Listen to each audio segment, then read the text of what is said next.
Halo teman-teman semuanya, kembali lagi di Rock Riwayat Orang Kudus edisi 26 Agustus. Hari ini kita akan membahas mengenai salah satu santa yang berasal dari Timur Tengah nih, yaitu Santa Maria dari Yesus yang disalib. Oke, tanpa berlama-lama lagi, mari kita mulai.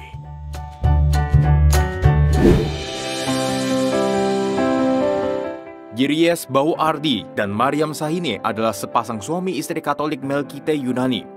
Melkite ini adalah sebutan buat gereja Kristen yang tata cara ibadatnya mengikuti ritus Bizantin di Timur Tengah, guys.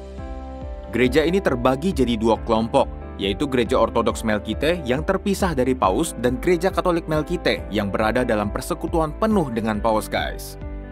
Kedua pasangan ini mirip-mirip lah sama pasangan Elkana dan Rahel di kitab Samuel. Mereka belum juga dikaruniai anak selama beberapa tahun perkawinan mereka. Akhirnya mereka pergi ke Bethlehem dan berdoa melalui Bunda Maria agar dikaruniai seorang anak perempuan. Dan pucuk dicinta ulang pun tiba. Mariam Sahine dapat mengandung dan kemudian melahirkan seorang anak perempuan tanggal 5 Januari 1846 di malam Epifani yang diberi nama Mariam Bauardi.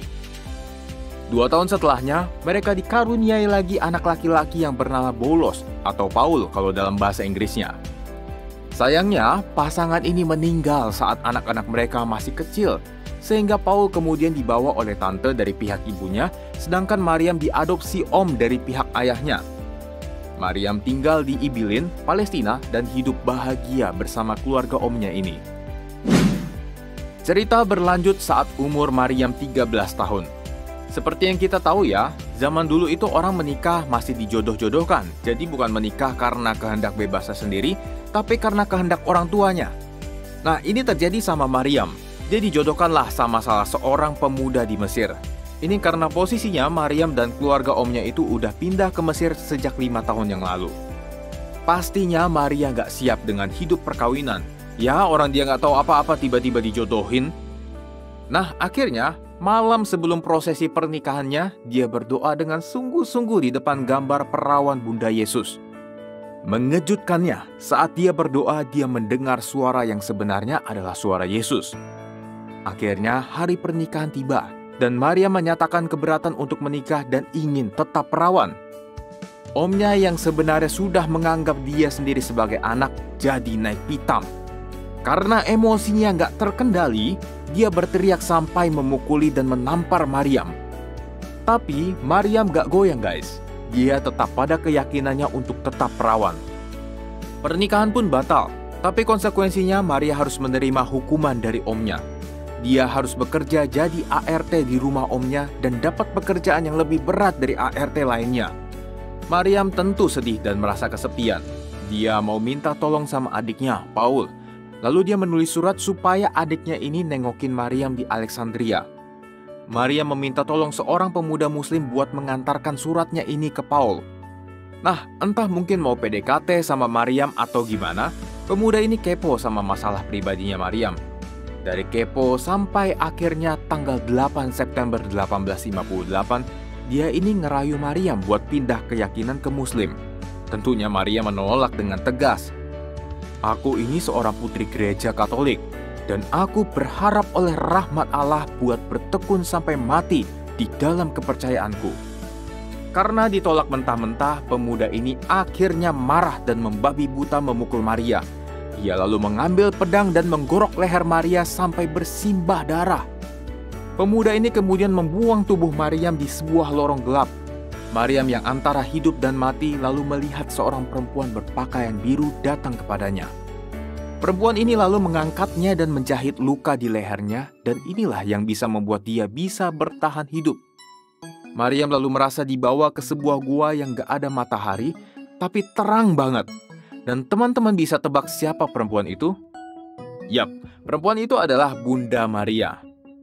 Dengan seizin Tuhan, Bunda membantu menyembuhkan dan merawat luka-luka Mariam hingga Mariam bisa selamat loh. Gila, keren ya guys. Nah, sejak kejadian itu dia hidup terpisah dari pamannya dan gak pernah lagi ngelihat pamannya. Dan di umurnya yang ke-21, Maria masuk biara Karmel dan mengambil nama Suster Maria dari Yesus yang disalib. Selama di biara, ada saat di mana Suster Maria mirip seperti Yesus waktu berpuasa. Dia pernah diganggu roh jahat selama 40 hari. Tapi dia menjalaninya dengan tetap bertekun dalam kesederhanaan dan kepercayaan kepada Tuhan. Dan akhirnya ia dianugerahi hak istimewa dari Tuhan kepada manusia, sebuah stigmata. Stigmata ini adalah luka-luka di tubuh ataupun perasaan sakit pada bagian-bagian tubuh seperti yang dialami oleh Tuhan Yesus karena penyalipannya. Luka-lukanya bisa di kedua tangan, kaki, lambung, ataupun pada kepala. Para stigmatis ada yang merasakan sakit tapi tidak ada lukanya, dan ada juga yang luka dan mengeluarkan darah, tapi darahnya ini wangi guys.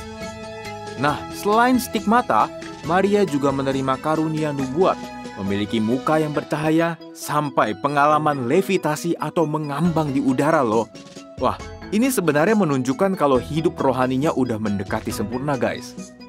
Maria juga mempunyai devosi kepada Roh Kudus, bahkan dia bersurat kepada Paus Pius ke-9 yang isinya pernyataan kalau gereja bahkan seminari-seminari mengabaikan devosi sebenarnya kepada Roh Kudus.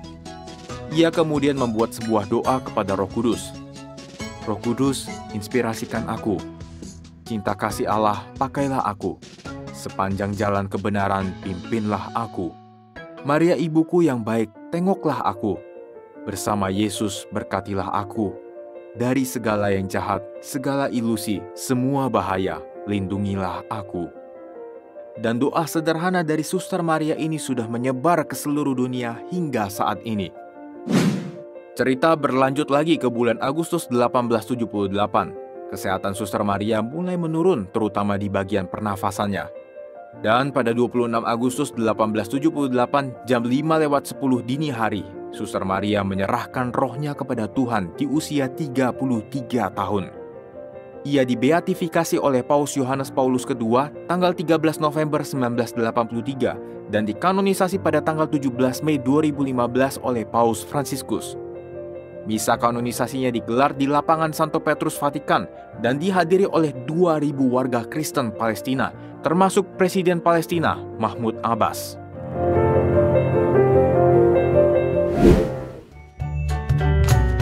Oke, jadi riwayat Santa Maria dari Yesus yang disalib sampai di sini aja. Semoga bermanfaat ya buat teman-teman semua. Terima kasih sudah menonton. Sampai jumpa di Rock edisi selanjutnya. Bye-bye.